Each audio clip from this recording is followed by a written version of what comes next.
Hai,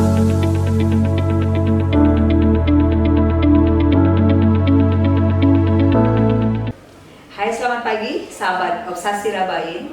Hari ini kita bersama dokter yang lumayan keren, bukan lagi lumayan ya, sangat keren di Rumah Sakit Umum Daerah Dr. Haji Muhammad Rabain. Hari ini kita bersama dokter spesialis anak, Ibu Dr. Isnada, spesialis anak. Selamat datang Ibu.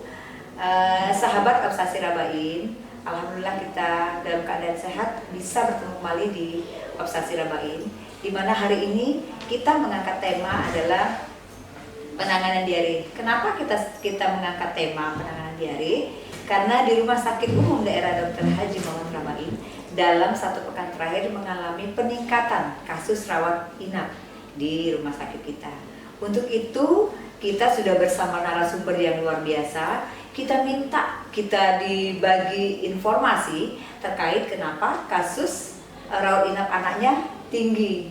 Terus bagaimana penanganannya, apa tanda dan gejala, dan kenapa bisa sampai menjadi dari yang biasanya hanya di 23 pasien rawat inap menjadi dalam sehari lebih dari 50 orang anak yang dirawat. Tapi hanya dalam pekan kemarin ya, sahabat Obsasi, bukan hari ini. Baik, kepada Ibu Dr. Isnada kami persilahkan. Terima kasih atas kesempatan dan waktunya. Memang ya dalam sebanyak 3-6 bulan ini sudah terjadi bukan lonjakan sih, kapasitas ruang anak itu sudah tidak memadai. Sebelumnya, sebelum COVID, ruangan anak itu di sebelah sana dengan 2 lantai, dengan pembagian yang udah bagus ya, untuk kelas 3, kelas 1, dan kelas ruang rawat utama, kelas 2, semuanya sudah bagus tertata. Berhubung kemarin COVID, ruangan kami diambil alih untuk jadi ruang isolasi COVID. Nah, sejak saat itu kita dipindahkan ke ruangan sementara di sini yang kapasitas untuk tempat tidur cuma 2-3 maksimalnya ya. Pada saat COVID memang tidak ada kasus anak, paling 4 orang, bahkan kadang-kadang kosong pasien yang dirawat. Jadi mungkin itu awal cikal bakal kenapa. Jadi sebelumnya saya sudah hampir 17 tahun di sini. Biasa. Sudah berkali-kali ganti ruangan, dan memang kapasitas pasien anak di Muara ini 40-50 itu dari dulu. Nah, kenapa sekarang kita cuma punya ruangan 23? Jadi seolah-olah kalau pasien sudah normal kembali, pasien 40-50 itu seolah-olah sudah membludak karena tidak ada ruangan yang cukup untuk menampung. Jadi seolah-olah terjadi peningkatan, walaupun memang kasus diare dalam 1 bulan terakhir ini memang melonjak, tidak hanya pada anak dan dewasa. Ini berhubungan dengan faktor kemarau. Biasanya kalau di ruangan-ruangan sebelumnya 50 pasien itu sudah tercover, aman, nggak ada yang tahu bahwa memang pasien anak itu banyak. Ditambah ada lonjakan kasus ya, karena kemarau itu sudah rutin. Jadi saya sudah biasa sih sebenarnya kalau terjadi lonjakan kasus diare. Kita perawat anak juga sudah biasa. Pada saat ruangan kita yang berkapasitas 40-50, bila terjadi kasus lonjakan kita tambah ekstra bed aja di lorong-lorong, dan itu udah biasa Bu. Udah jadi udah kayaknya kita nggak terlalu tidak terlalu kaget, karena setiap kemarau, kesulitan air bersih, lonjakan kasus diare meningkat. Jadi sudah 2 tahun sekali itu selalu terjadi kondisi seperti ini. Nanti kami bisa mengcover ya, karena ruangan anak yang daya tampung 50 ditambah kalau ada lonjakan kasus tambah 20 itu sudah 70-an. Jadi udah seperti biasa. Nah, kalau sekarang ruangan kita daya tampung 23, jadi seolah-olah pindah ke ruang lain yang juga 20 ya. Jadi perlu 2-3 ruangan lagi untuk menampung ya. Iya, jadi tidak tercover. Seolah-olah aduh ini heboh sekali. Semua orang jadi keteteran, yang yang ditumpangi juga ya, karena tidak biasa menginfus, tidak biasa masang infus yang kecil-kecil, jadi juga kaget ya. Solusi saya sih mungkin kita mesti kembali lagi ke ruangan lama dengan daya tampung 50. Kalaupun ada kasus-kasus ya lonjakan dikit-dikit, kita bisa mengcover dengan memberikan ekstra bed di lorong-lorong, dan itu sudah bisa kok di cover. Ada lagi misalnya di ruangan tidur kan ada tambahan, ada 10 bed, itu sudah mengcover. Jadi jangan sampai kesannya seolah-olah pasien anak itu membludak sekali, sebenarnya nggak terlalu. Ya. Oh, jadi dulu ya Bu ya, dulu di tempat ruang anak yang lama daya tampungnya sudah 40-50. Iya. Jadi kalau dipindah di tempat yang baru karena pandemi, dipindah Bu ya jadi 23 tempat tidur. Jadi kalau udah balik lagi kasusnya normal, kayaknya sudah nggak ketampung, Bu. Dan sudah menjadi biasa Bu ya, kalau musim kemarau di kekurangan air, jadi kurang air bersih, ya. anak-anak banyak mengalami diare, lonjakan lagi menjadi jadi misalnya 70 sampai 80 pasien. Kayak kemarin, minggu kemarin itu sampai 100 pasien anak. Saya nggak lihat. Jadi luar biasa ya Bu ya. Itu saya radio itu 80 Bu. Saya dalam 3 jam itu visit 80 pasien. Besoknya sudah 100 ternyata. Dan itu 70% diare. Pasien-pasien yang dengan penyakit lain itu sedikit. Memang dominasi adalah diare. Artinya sahabat obsesi dengan tempat tidur yang di awal ternyata bisa mengcover, dipindah ke tempat yang baru, jadi tidak bisa mengcover, sehingga menjadi 80 sampai 100 pasien. Dan ternyata Ibu Dokter Isnanda yang tepar sahabat obsesi dan Ibu sempat dirawat. Terima kasih, tetap semangat ya Ibu. Karena harus kemana-mana Bu, mencari, jadi mencari mana nih pasiennya ya. Sampai kita kemarin sempat ditaruh di ruangan IGD yang memang sebenarnya bukan untuk peruntukan untuk pasien ya, ditaruh di bed untuk bencana itu ya, extra bed ya. Bed dari BPBD itu ya. Oke, jadi sahabat obsesi, bukan kasusnya, bukan peningkatan kasus karena diarenya banyak, bukan, karena daya tampung ya Bu ya. Kasus meningkat sih sebenarnya, kasus juga meningkat. Kasusnya meningkat tetapi daya tidak tampung, diimbangi dengan daya tampung. Diimbangi dengan daya tampung. Jadi seolah-olah ini ya. Meningkat.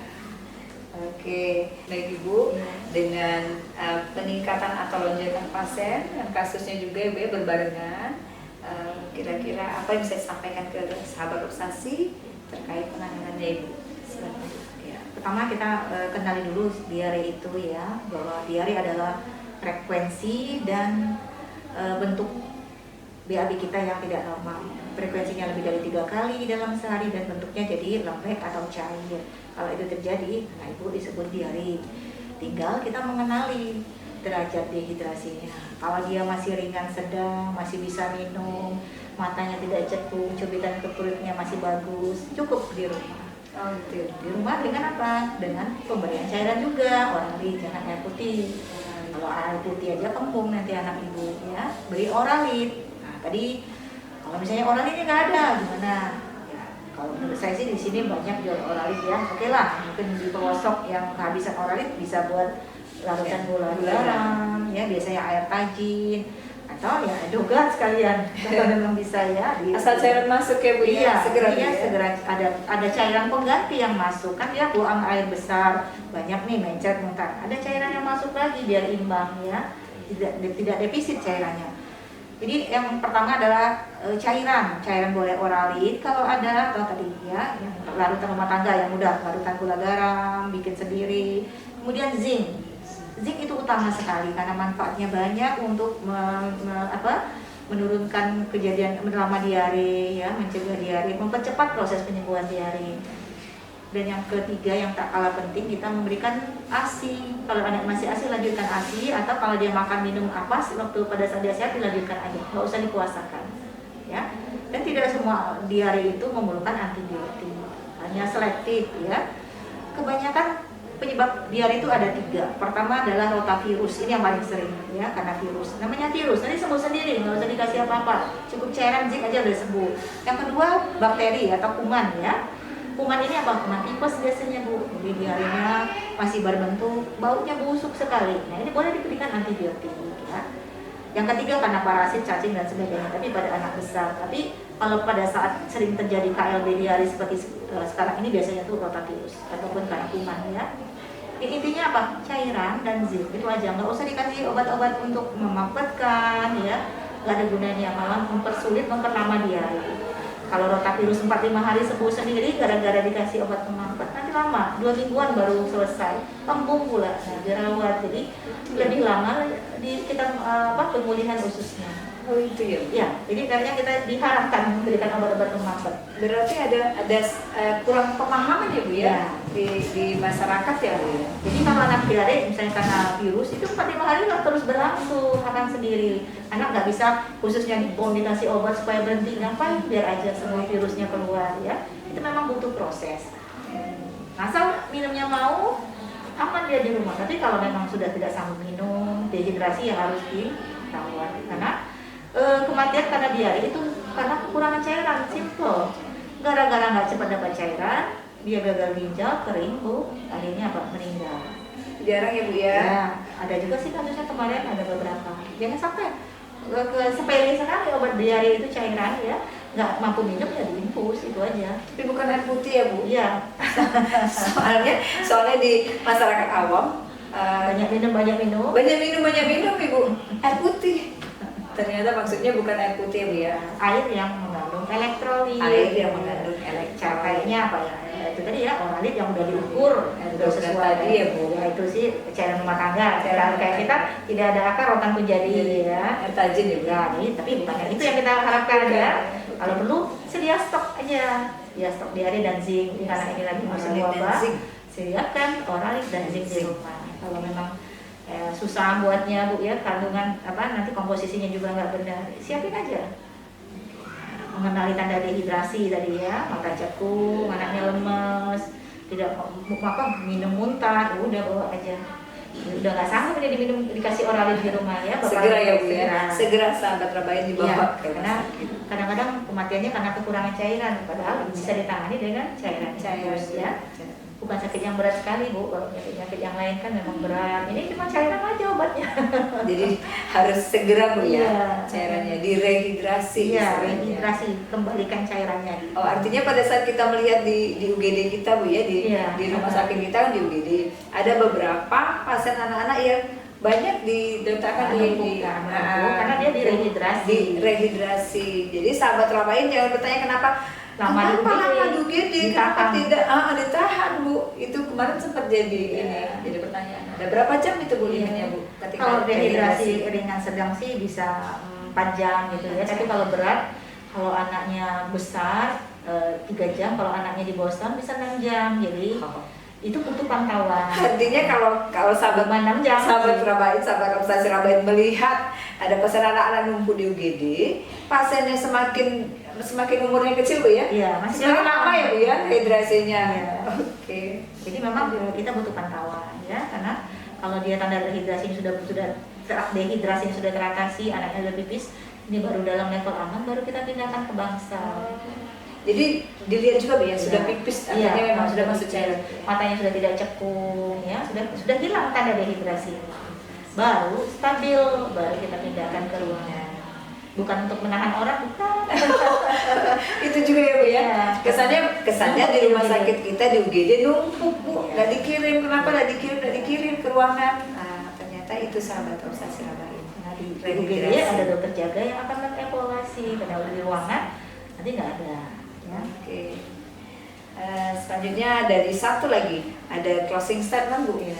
Harapan apa yang bisa disampaikan atau apa yang akan dilakukan kita orang awam di luar, sahabat obsesi Rabain di luar terkait dengan diare ini? Ya, pertama kita sebagai pelayan kesehatan pertama mempersiapkan atau menyiapkan ruangan yang cukup untuk kasus-kasus diare yang lagi melonjak ya.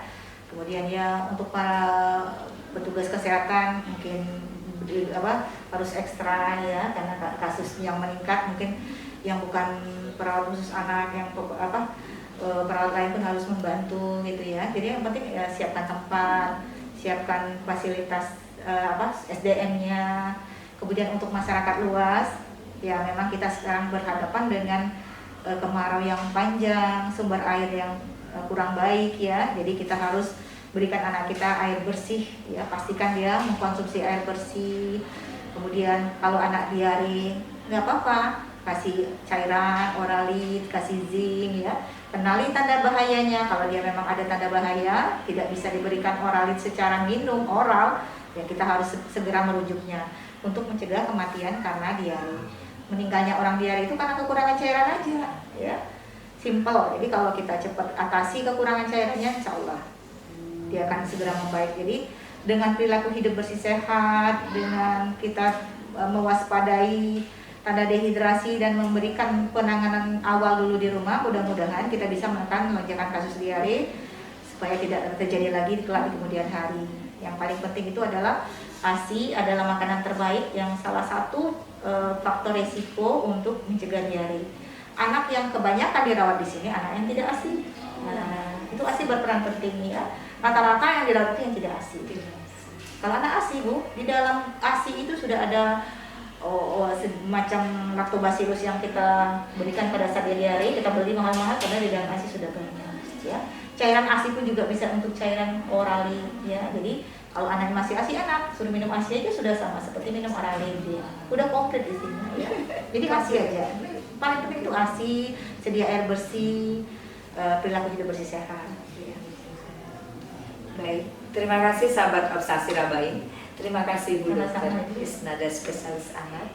Harapan kami, harapan kita, semoga ya Bu ya Rumah Sakit Rabain akan berbenah. Ya. Mungkin ruangan anak akan dikembalikan fungsinya ya Bu, agar tidak kabur Bu ya. Dia bisa menampung. Dia bisa menampung semua di 40 sampai 50 pasien rawat anak seperti biasanya di tahun-tahun sebelumnya sebelum pandemi Covid. Kepada Ibu Dokter Isnada kami sampaikan terima kasih sebesarnya untuk waktu yang sudah disiapkan ke kami, untuk sahabat Obsasi Rabain, untuk sahabat media yang bisa menyimak kita hari ini.